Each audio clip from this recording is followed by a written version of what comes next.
తాకట్లో ఉన్న మీ బంగారాన్ని విడిపించి ఆ రోజు ఆన్లైన్ రేటుకి కొంటాం. Sharma gold company.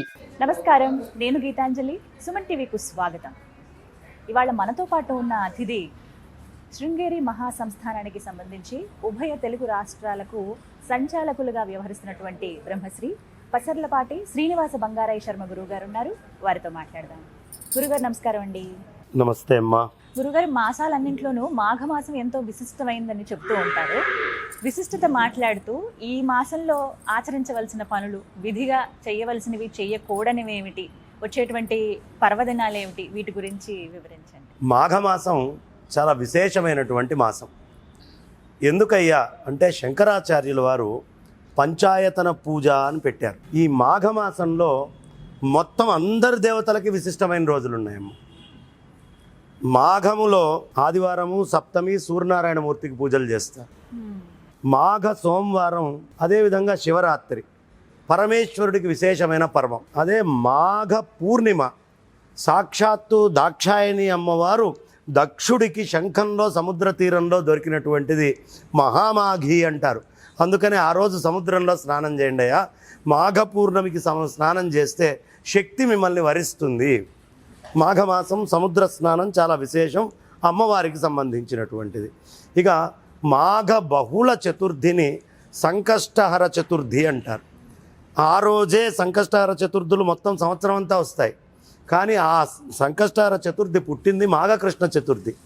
బ్రహ్మదేవుడు తపస్సు చేస్తూ నేను ఈ సృష్టిని చేయలేకపోతున్నానయ్యా, చాలా ఇబ్బందిగా ఉంది, ఆ జనాలందరూ నా మీద యుద్ధానికి వస్తున్నారు అంటే ఏం చేస్తున్నాడు బ్రహ్మదేవుడు, ఇలా పెట్టాల్సిన ముక్కుని పైకి పెట్టేవాడట. అప్పుడు రోడ్డు మీద వెళ్తుంటే వర్షం వస్తే వాడి పరిస్థితి ఏంటి, వాడు గొడవకి వెళ్ళేవాడు. అందుకని సృష్టి అంతా అవకతవకలుగా చేయడం మొదలుపెట్టాడు. ఏం చేయాలో అర్థం కాక అతను తపస్సును చేస్తే 1000 సంవత్సరాల తర్వాత వక్రతుండ స్వరూపంలో గణపతి ప్రత్యక్షమై నీ యొక్క సృష్టిలో ఉండే వక్రములు తుండిలమగుగాక, ముక్కలు ముక్కలగుగాక అని అనుగ్రహించి వరం ఇచ్చాక సృష్టి రచన చాలా బాగా జరిగింది. బ్రహ్మదేవుడి కష్టాలే పోతే మనుషుల కష్టాలు ఎంత అని దీన్ని సంకష్టహర చతుర్థి అని ప్రత్యేకంగా పిలవడం అనేది ఒక సంప్రదాయంగా వచ్చింది. ఇక గణపతిని పూజించేటటువంటిది ఈ మాసమే. మాఘ షష్ఠి సుబ్రహ్మణ్యుడికి చాలా విశేషంగా అసుర సంహారం చేసి చాలా విశేషంగా పూజ చేయబడేటటువంటి సందర్భం. కాబట్టి సుబ్రహ్మణ్యుడి యొక్క ఆరాధన. అదేవిధంగా మాఘ శనివారాలు వెంకటేశ్వర స్వామికి, విష్ణుమూర్తికి చాలా విశేషంగా పూజ చేస్తారు. ఇక్కడ విష్ణుమూర్తి వచ్చాడు, అదేవిధంగా పరమేశ్వరుడు వచ్చాడు, శక్తి వచ్చింది, గణపతి వచ్చాడు, సూర్యనారాయణమూర్తి వచ్చాడు, సుబ్రహ్మణ్య స్వామి వచ్చాడు. ఒకే మాసంలో శంకర భగవత్పాదాచార్యుల వారు చెప్పినటువంటి షణ్మతాలు, పంచాయతన పూజ అన్నీ కూడా వచ్చినటువంటి మాసం కాబట్టి ఇది మహత్తరం. 2 పుష్యమాసం అంతా శూన్యమాసం. ఇందులో పండగలు పబ్బాలు ఏమి ఉండవు. ఒక్క సంక్రమణం అనేటటువంటిది జరుగుతుంది. సంక్రాంతి పండగ బ్రహ్మాండంగా చేస్తుంది, కానీ పెళ్ళిళ్ళు చేయడానికి పనికిరాదు. మరి కొత్తల్లుళ్ళు వచ్చి వాళ్ళందరూ ఆనందపడుతుంటే కూతుళ్ళింట్లో ఉండేటటువంటి వాళ్ళు, కొడుకులు ఇంట్లో పెళ్లి కాకుండా ఉండే వాళ్ళకి ఏదో ఒకటి దారి కావాలిగా. అది మాఘమాసంలో దొరుకుతుంది. మాఘము ముహూర్తాలకి పెట్టింది పేరు.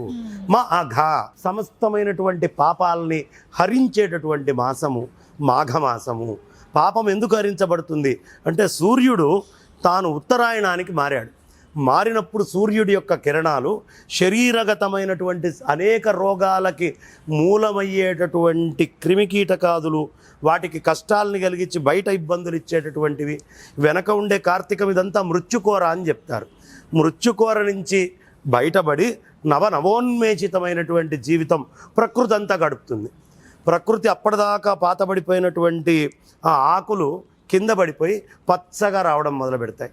శరీరంలో కూడా ఒక్కసారి దాని యొక్క శక్తిని అది పుంజుకొని మళ్ళీ ఆరోగ్యంగా మృత్యుకోరల నుంచి బయటపడతారు. ఇది మాఘమాసం యొక్క గొప్పతనం. మాఘమాసము అపమృత్యువు నుంచి మనిషిని దూరం చేస్తుంది. శివుడు లింగోద్భవంగా వచ్చినటువంటి మాసము కాబట్టి ఈ మాసంలోనే భీష్ముడు ఎదురు చూశాడు. ఎప్పుడు కాలం చేయాలయ్యా అంటే భీష్ముడు ఈ మాఘం ఎప్పుడు వస్తుందో చూసి మాఘపంచకాలు అంటారు. అష్టమి రోజున ఉపాధిని చాలించాడు, దాన్నే భీష్మాష్టమి అంటాం. ఇలా అనేకమైనటువంటి పర్వాలన్నీ కూడా ఈ మాసంలో వస్తాయి కాబట్టి ఈ మాఘమాసానికి ఇంతటి విశిష్టత, అంత సూర్యారాధన, అంత దేవతారాధన బ్రహ్మాండంగా జరుగుతుంది. అందుకని మాఘము మన శరీరంలో నవోన్మేషితమైనటువంటి శక్తినిస్తుంది. ఈ సమయంలో ఎవరైనా సరే అవకాశం ఉంటే మాఘంలో తూర్పు ప్రాంతానికి వెళ్తే వాళ్ళు అదృష్టవంతులు. తూర్పు ప్రాంతం ఏమిటి అంటే వైజాగ్ నుంచి మొదలుపెట్టి మొత్తం బెంగాల్ దాకా ఎవరు వెళ్తారో వాళ్ళందరూ అదృష్టవంతులు. రాజమండ్రిలో మనకి సముద్రంలో దాటిన తర్వాత సముద్రంలో ఈ గోదావరి కలిసిన తర్వాత ప్రాంతం అంతా గంగా గోదావరియోర్ మధ్య దేశే. ఈ గంగా గోదావరి మధ్యలో ఉండేటటువంటి విశాఖపట్నం, విజయనగర, శ్రీకాకుళం లాంటి తెలుగు ప్రాంతాలు, ఒరిస్సా, బంగాల్ ప్రాంతాల్లో జనం. అందుకనే సూర్యనారాయణమూర్తి ఇది తెలుసు కాబట్టి ఆయన శ్రీకాకుళంలో అరసవెల్లిలో వెలిసి ఆయన కిరణ మహాత్మ్యాన్ని ఈ సమయాల్లో చూపిస్తూ ఉంటాడు. ఆయన కిరణ మహాత్మ్యము యాక్సిల్ మారి మొత్తము స్లాంట్గా మొన్నటిదాకా ఎక్కడో పడేటటువంటి కిరణం అది అలా వెళ్ళి సూర్యనారాయణమూర్తి యొక్క రూపంలో ఉండే పాదాల దగ్గర దాకా వెళ్ళి తాకుతుంది. అందుకని మాఘము చాలా గొప్పది. ఈ మాఘమాసంలో ఆదివారాల్లో ఎవరైనా సరే కపోతేశ్వర తీర్థానికి వెళ్ళి అక్కడ గుండంలో ఈ మాఘ ఆదివారం నాడు మనం చక్కగా కనుక ఒక బిల్వదళాన్ని తీసుకొని వెళ్ళి భక్తిపూర్వకంగా సమర్పిస్తే అంతకు ముందంతా తేలుతూ ఉండేటటువంటి బిల్వపత్రము ఈ మాఘ ఆదివారం రోజు వదిలిపెట్టంగానే నీళ్ళలోకి అలా వెళ్ళిపోతుంది. అది ప్రత్యేకత అన్నమాట. ఇలా మాఘ ఆదివారము, మాఘమాసము ప్రకృతికి చాలా మార్పులతోటి దగ్గర సంబంధం ఉంటుంది కాబట్టి మాఘము చాలా గొప్ప మాసం. అందుకనే ఈ మహామాఘిలో తూర్పు ప్రాంతానికి వెళ్తే మంచిది అనే విషయం చెప్పా కదమ్మా. దానికోసం నేను ఈసారి ప్రత్యేకంగా అష్టాదశ శక్తిపీఠాలలో ఒక శక్తిపీఠమైనటువంటి మాణిక్యాంబ అమ్మవారి క్షేత్రం ఉంది కదా, ఆ మాణిక్యాంబ అమ్మవారు భీమేశ్వరుడు దక్షారామంలో ఆ క్షేత్రంలో మాఘ బహుళ పంచమి నుంచి మాఘ బహుళ నవమి దాకా చాలా విశేషంగా సహస్రచండీ యాగాన్ని చేస్తున్నాం. ఈ సహస్రచండీ యాగము శక్తిపీఠము దగ్గర ఎవరెవరు విన్నా, చూసినా, తెలుసుకున్నా అక్కడికి వచ్చి చక్కగా సప్తగోదావరిలో స్నానం చేసి ఈ క్రతువుని దర్శించిన విశేషమైనటువంటి ఫలితాన్ని వాళ్ళు పొంది తీరుతారు.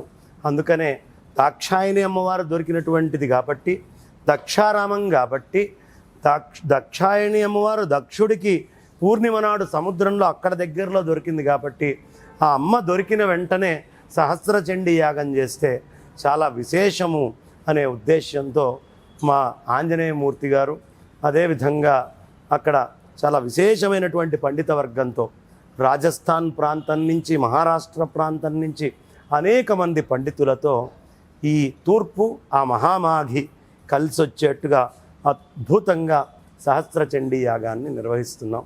ఇది ప్రత్యేకత.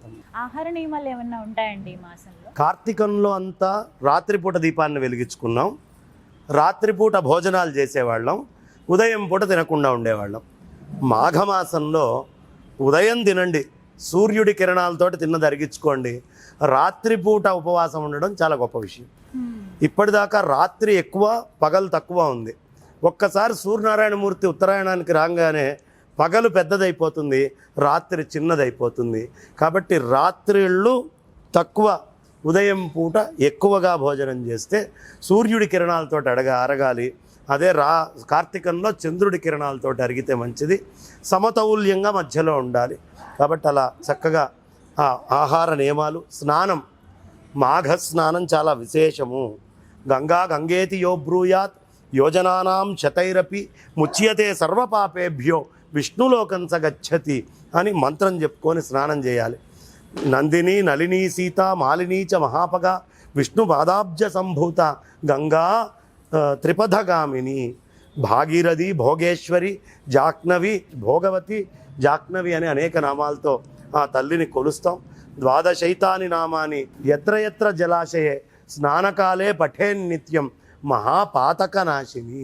స్నానకాలంలో ఈ 12 నామాలు చెప్పుకొని ఎవడు స్నానం చేస్తాడో వాడు తరిస్తాడు. ఈ మాఘమాసంలో ఇంకొక గొప్ప విశేషం కూడా ఉంది. గంగా అమ్మవారు కలిపేటటువంటి కలుషితం నుంచి దూరం కావడానికి మన హంసల దేవికి తను కాకి రూపంలో వచ్చి స్నానం చేసి నల్లగా పొల్యూషన్ అంతా అక్కడ ఆ సముద్రంలో కలుస్తుంది హంసలదేవి కృష్ణానది. ఆ కృష్ణలో స్నానం చేయంగానే కాకిగా ఉన్న పాపాలు పోయి హంసగా మారి మళ్ళీ గంగా నదిలో చేరుతుందట. ఇది మాఘానికి ఉన్నటువంటి గొప్పతనము, మాఘమాసపు ప్రత్యేకత. అందుకే విధిగా ఈ మాసంలో ఎప్పుడు కుదిరినా స్నానం అంటే నదీ స్నానము, దానము, జపము, మరీ విశేషంగా ప్రయాగలో గంగా యమున సరస్వతి కలిసేటటువంటి ప్రదేశంలో మహామాధిక వ్రతం ఆచరించడం ఇంకా విశేషం అమ్మ. అక్కడికి వెళ్ళి వపనం చేయించుకోవడం, గుండు కొట్టించుకోవడం, దానాలు చేయడం, అక్కడ ఇబ్బంది పడే వాళ్ళకి రగ్గులో, ఈ కష్టాల్లో ఉండేటటువంటి వాళ్ళకి వస్తువుల్ని, నీ దగ్గర సంపద ఉంటే అక్కడ దానం చేస్తే కోటి గుణితం అవుతుంది అని పెద్దలు చెప్తారు. కాబట్టి అలాంటి మంచి పనులన్నీ చేయడానికి మాఘమాసం యోగ్యం. చక్కగా వివరించారండి. చాలా సంతోషం గురువు గారు. ధన్యవాదాలు. నమస్కారం.